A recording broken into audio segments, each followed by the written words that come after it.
Well, welcome to all of you. We're here today again to continue our reflection on life and the value of each and every life.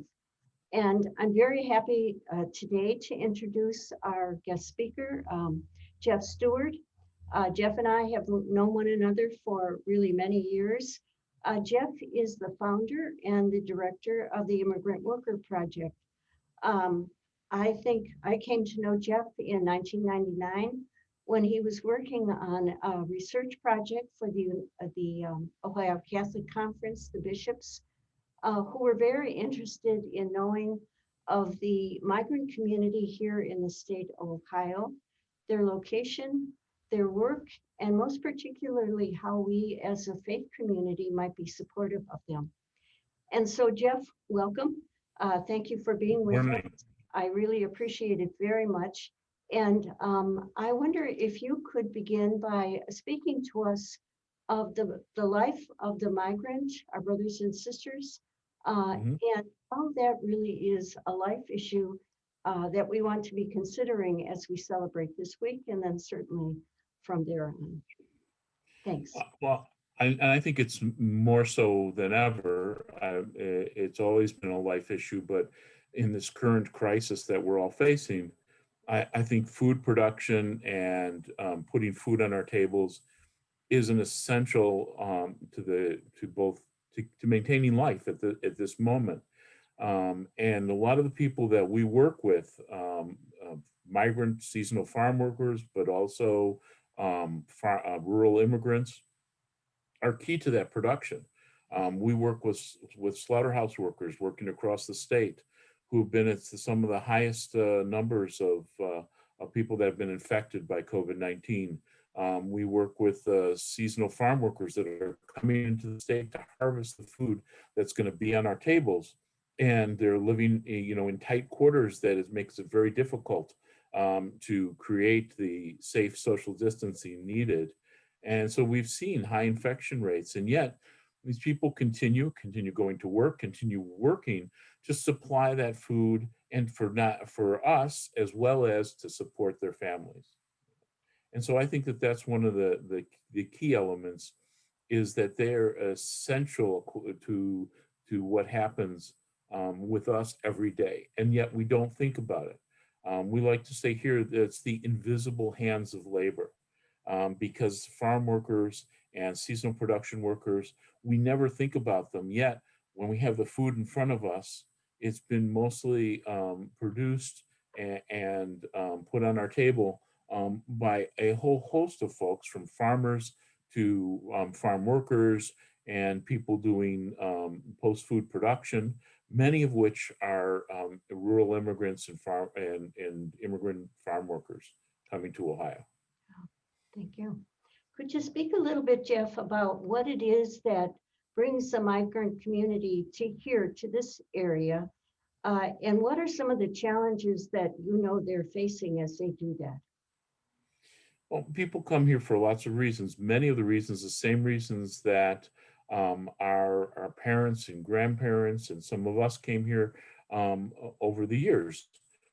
First and foremost, people come here because they have family connections. They have roots already. They're people that they're following to join, cousins or husbands or wives. And so there's the same that we've seen over the course of the history of the United States of why people migrate.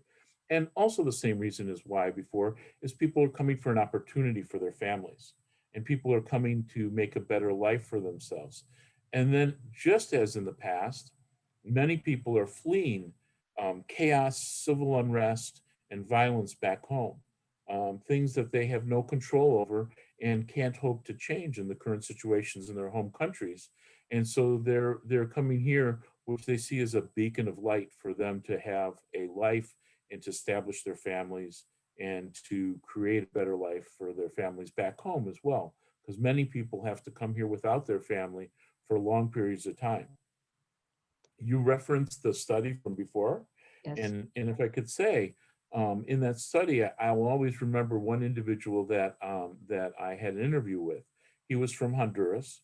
He had actually been a border guard in Honduras, Mm. and he was starting to fear for his life Why? Because he was an honest person and he didn't want to take bribes.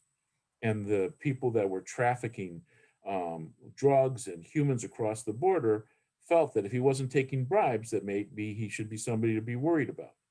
But on top of which, as he's putting his life at risk to do the job that he thought was important for his country, right? His family was almost starving because of the almost sub-poverty wages that he was being paid by the government, which is why many of his coworkers were taking bribes. And he said to me, he says, if you're looking across the table and you're watching your family, and you know they're hungry and you know that you can just come here and make a better life for them, what would you do? And I think that's a question many of us have to answer. And then I also think we need to think about the depth of that decision and how much of that is a life issue as well. Because think what he said to me next is because he had a horrific crossing and he suffered a lot in coming through Mexico and getting here, and when I asked him, about that and what was the hardest thing about crossing, it was none of the physical dangers he threats, the threats that he faced. He said the hardest thing about crossing was I had my 1.5-year-old child and I had my 3-year-old child, and I knew that I was going to come here and I would have to be here for at least 5 years before maybe, if I was lucky, I would be able to bring them, and knowing that I'd be apart from them for all that time because I wanted to make a better life for them. Mhm. And so that's key to understanding. Thank you very much. I think that, I'm very familiar with many of the things that you're doing. Maybe you could mention that just briefly, but a question that I really want to ask is how can we, the rest of our community, both as individuals and as groups, how can we help to support our migrant brothers and sisters? And I think there's lots of ways that people can support not only the migrant farm workers and immigrants that are coming in, but also the immigrants coming to the urban areas of the state, as well as refugees. And some of those key ways are one, advocating currently for a reform to immigration policies. We're not talking about open borders, but we're talking about having justice and humanity, fairness, in the immigration system. And the bishops have put out numerous statements on immigration, and I encourage everybody to go take a look at those statements and to look at Justice for Immigrants website to talk about what changes they can see, the changes that are common sense changes that in the past. I think we need to remember that immigration was one of the big bipartisan issues in our society. Right. And I'm hoping that we're going to get back to days where that's a bipartisan issue. I think that another thing to do is volunteer for programs. We have English as second language programs throughout the state. There are other programs. We have a tutoring program for many of the youth that come here, many of which their parents never even got into high school, and yet they've been studying and wanting to go on to higher education. So we have a program, and there are many programs, not just ours, but other programs in Cleveland help those first generation immigrants that are coming in, or second generation that are going to be the first in their family to go on to higher education. Okay, there's many ways which many of the organizations, which I think you're going to be showing a list of, you can help them with both material aid as well as helping them with volunteer time. So I think these are some of the many ways. And I think that anybody who volunteers their time with an organization such as ours or others is going to have their life enriched, and is going to feel that instead of giving, they've been receiving just by those efforts and meeting people. Thanks so much, Jeff, not only for being with us today and for what you've shared, but most especially for the many, many ways you have accompanied and supported and advocated for our migrant community. Thanks so much. Thank you, sister. Mhm.